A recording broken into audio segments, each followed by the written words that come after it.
Hi there everyone and welcome to Classic Reviews. Today we will be reviewing a greatest hits CD by the Irish rock band Thin Lizzy.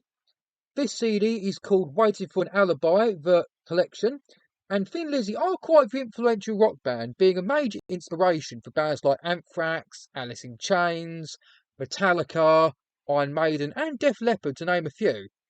And they are known for developing the twin guitar sound, where you have two lead guitarists instead of one. And this style was later refined by bands like Judas Priest, Iron Maiden, and Def Leppard, to name a few. Thin Lizzy have had a number of different band members in their career.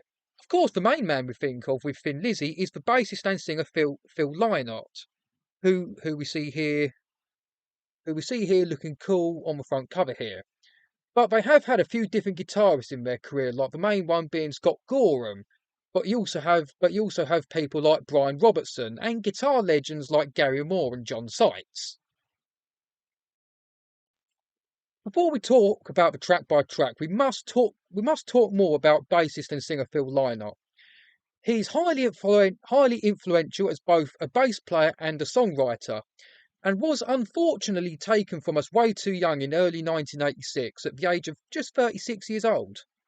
Now, like Jim Morrison and Bob Dylan, again, highly influential songwriters, and also as well people like Patti Smith and Bruce Springsteen. And I'm going to throw Robert Calvert in there as well. Phil Lynott was known for and maybe one of the first people to merge poetry with rock music. And like Jim Morrison, he does have his own poetry books. So let's start track by track, which is not in chronological order. Like a lot of greatest hit CDs, we start off with their strongest main or signature song first, which in this case is the song The Boys Are Back in Town. This song is off their sixth album Jailbreak, which was released in March 1976, and this song is an absolute classic that you can't not love. Like, how can you not love this song? And who are the boys who are back in town? Is it a travelling American motorcycle gang? The Manchester-based gang called the Quality Street Gang? American soldiers from Vietnam? Or is it rowdy Manchester football crowds? Now, as you hear in this and other songs on this CD, Phil Lynott is a phrase singer. So it's basically vocal, then guitar lick, vocal, guitar lick. Also with this kind of singing, it's like he's speaking the lyrics. And a lot of other people have done this as well, like Mark Knopfler on the Dire Straits song Sultans of Swing, for example, or Ace Frehley on the Frehley's Comet song Rock Soldiers. The last thing I'll say about this song that helps make it an all-time classic is the cool chord changes between the vocals. The second song on this CD is simply called The Rocker. This is from the band's third album titled Vagabonds of the Western World, which was released in September 1973. This song is one of the band's earlier classics that a lot of people seem to regard as the best track on the Vagabonds album, and it does feature original guitarist Eric Bell's best guitar work.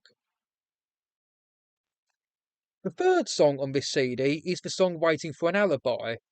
This is off the band's ninth album called Black Rose, a rock legend, which was released in April 1979, and is also the title of this greatest hit CD. This song has Gary Moore playing alongside Scott Gorham, but the demo featured Brian Robertson, as he was still in the band at the time of when they done the demo. It was played live a couple times before it was, and it was played live a couple times before it was properly recorded. The lyrics are about a risk taker called Valentino, and some people reckon Valentino was inspired by Phil Lynott himself, whose drug issues at this point were getting worse. Like the previous song I spoke about, this song is considered one of the best off the album it came from, and it still have that legendary dual guitar sound, considering that Scott Gorham is playing alongside a different guitar player. The fourth song on this CD is the early hit that is called Whiskey in the Jar. This is the earliest song on this CD, coming out in late 1972, and this was like the band's first real hit, I think. This song is actually an old Irish folk song that's about a highwayman who's been betrayed by his lover. This traditional Irish folk song has been recorded by many artists since like the late 50s, like the Dubliners and Metallica, and of course Thin Lizzy to name a few. It was Thin Lizzy who inspired Metallica to do their version. So in other words, Metallica's cover is a heavier version of Thin Lizzy's version of Whiskey in the Jar. Going back to the iconic Jailbreak album for the fifth song on this CD, it's the song called Emerald. Emerald Isle is a nickname for the country of Ireland, and this song is inspired by Irish history, legends and Irish and Gaelic music.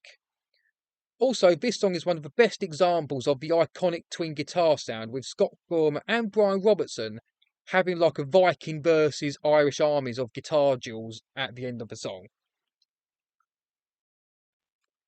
For song 6 on this CD, it's the song called Don't Believe a Word.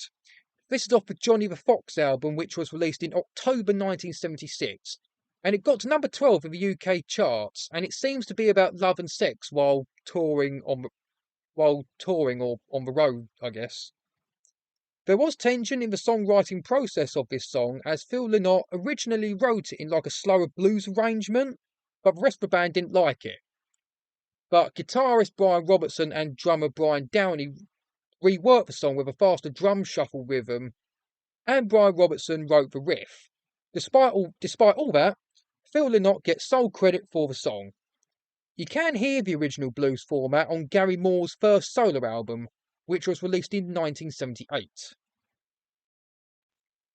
Song 7 is called King's Vengeance, and it's from the album called Fighting, which was released in September 1975. To be honest, there's not a lot I could think of to say about this song really, apart from the fact that it's an up-tempo melodic rock song, I guess. Staying on the Fighting album for track number 8, the song is called Wild One. Again, not a lot I could think of to say about this song really, apart from the fact that it's a mid-tempo soulful rocker. Track number 9, we go to the Nightlife album, which was released in November 1974. The song is called Philomena, and that was the name of Phil Lynott's mother. So the song was written for her really in tribute. Track 10, we're staying on the Nightlife album, and it's the song called Still in Love with You.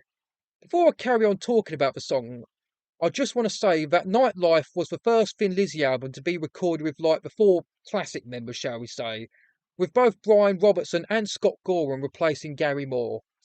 It is Gary Moore you hear playing lead guitar on this song, but he left the band a month after they started making the Nightlife album. The song originally was meant to be a duet with Phil Lynott and Gary Moore sharing lead vocal duties, but as Gary Moore left the band, Scottish singer Frankie Miller shared the lead vocals instead.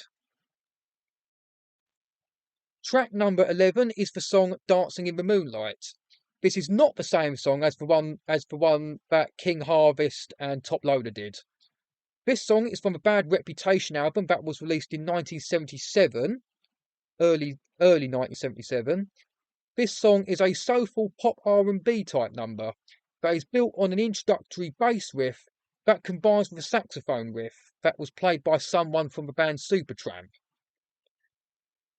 This song is about a guy who's just met a girl and really likes her, and stays out past his curfew to be with her. Track 12 is the song Soldier of Fortune, which is also from the Bad Reputation album. Not a lot I could think of to say about this song really, apart from the fact that it's a melodic battleground inspired song. Track 13 is another song from a Bad Reputation album, and it's called Opium Trail. This rocker is one of the only songs on the Bad Reputation album that Brian Robertson plays on.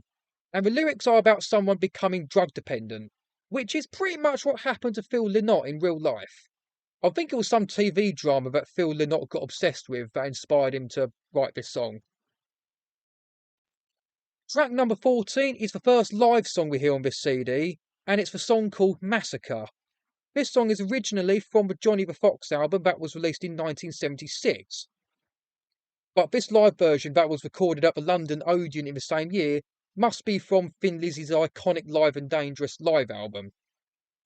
that was released in June 1978.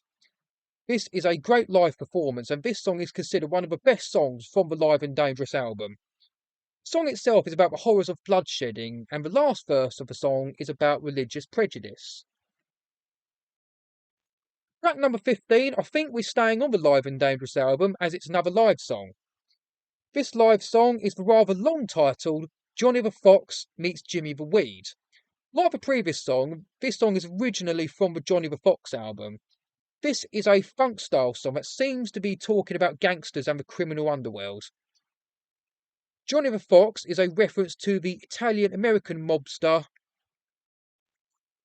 Johnny Torrio, and Jimmy the Weed was a nickname for Manchester gangster Jimmy Donnelly. Song 16 is one of the later songs on this CD, and it's called Killer on the Loose. This song is from the album called Chinatown, which was released in October 1980. This was a rather controversial top 10 single, as this song and music video was released amidst the Yorkshire Ripper murders. And this is also the first song we hear on this CD that features Snowy White on lead guitar, as he replaced Gary Moore. So it's Snowy White we hear play alongside Scott Gorham on this song. Song 17 is another later song that features Snowy White playing alongside Scott Gorham, and it's a song called Hollywood Down on Your Luck. This is from the album called Renegade that was released in late 1981. The main thing to say about this song really is that it's regarded as the best song on what is a poorly received album. And I'll just mention that drugs were really bad at this point within the band. Track number 18 is the title track from the Bad Reputation album. This straight-up rocker might be written about guitarist Brian Robertson, who didn't play much on the Bad Reputation album due to an injury he sustained in a fight. But he was also not getting on as well with the rest of the band at the time as well. The second to last song on this greatest hit CD is the band's second most well-known song. It's the song called Jailbreak. This title track is a live performance, and I think it's a BBC live session from early 1976. So the lyrics are about a prison break and the chaos that follows, really. And like The Boys Are Back in Town, this song is an all-time classic featuring the iconic dual guitar sound. And again, like Boys Are Back, you can't not like this song. So the last song on this CD, which is also the latest song on this CD, it's the song called Thunder and Lightning. This title track off the album of the same name that came out in March 1983 is the only song of this CD to feature John Sykes playing alongside Scott Gorham. John Sykes, I think replaced Snowy White, and he was able to provide a heavier sound to Thin Lizzy. The song Thunder and Lightning is a fast, hard-hitting rocker that sounds similar to Deep Purple, or maybe even Motorhead. So that's the track by track done, and before we go, I just want to say that Thin Lizzy, like a few other bands around the time, were just so unique. Like no one sounded like them at the time. They were so unique, and you don't get that so much now. Phil Lynott really embraced his Irish heritage, with some songs having that traditional Irish and Celtic feel and influence to them. So that's it for this latest classic CD review. Please like, subscribe, hit the bell for notifications, leave a nice little comment below, and check out my other CD reviews and playlists I created. Cheers.